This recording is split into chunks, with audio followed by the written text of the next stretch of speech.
दोस्तों, अगर आपके पास साधारण सी दिखने वाली घड़ी नहीं होती तो क्या होता? इससे पहले YouTube से जुड़े उन सभी दर्शकों को मेरा प्रणाम। आज के समय जो चीज 1 मिनट पर चलती है, जैसे रेलगाड़ी की समय, जहाज का समय और भी बहुत कुछ, ये सब संभव नहीं हो पाता। क्या आपने ये सोचा है कि घड़ी का आविष्कार किसने किया था और कब इसे बनाया गया था? तो चलिए बताते हैं इस स्मार्ट भरी दुनिया में स्मार्ट घड़ी की कहानी। प्राचीन काल में जब समय का पता लगाना होता था, तब लोग सूरज की रोशनी से समय का अंदाजा लगाकर काम करते थे। अगर वैज्ञानिक के हिसाब से माना जाए तो सूर्य घड़ी दुनिया का पहला घड़ी है। लेकिन जब बारिश होता था तब सूर्य घड़ी काम नहीं करता था।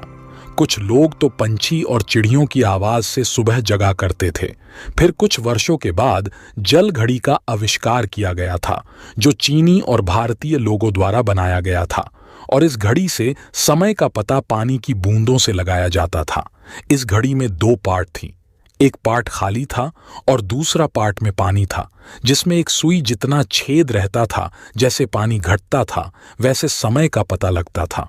फिर 9वीं सदी में इंग्लैंड के अल्फ्रेड ग्रेट ने मोमबत्ती घड़ी का आविष्कार किया, जिसमें एक लंबाई पर चिन्हित किया हुए रहता था। जैसे जैसे मोमबत्ती जलती वैसे वैसे समय का अनुमान लगाया जाता।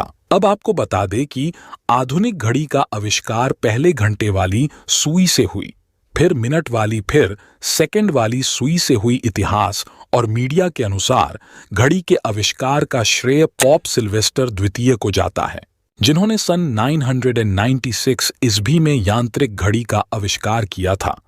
यांत्रिक घड़ी में अनेक प्रकार की स्पोकेट लगी हुई रहती है, जिसमें 1 घंटा या घंटी भी लगा हुए रहता था, जो एक निश्चित समय पर बजती थी। और ये पूरी तरह से कंप्लीट घड़ी नहीं थी। इसमें ना तो मिनट की सुई थी और ना घंटा की।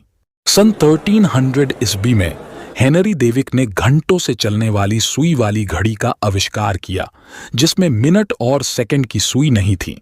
जिसके बाद 16वीं शताब्दी में घड़ी काफी बड़ा होता था, जो किसी बाजार या सार्वजनिक जगहों पर लगी हुई रहती थी।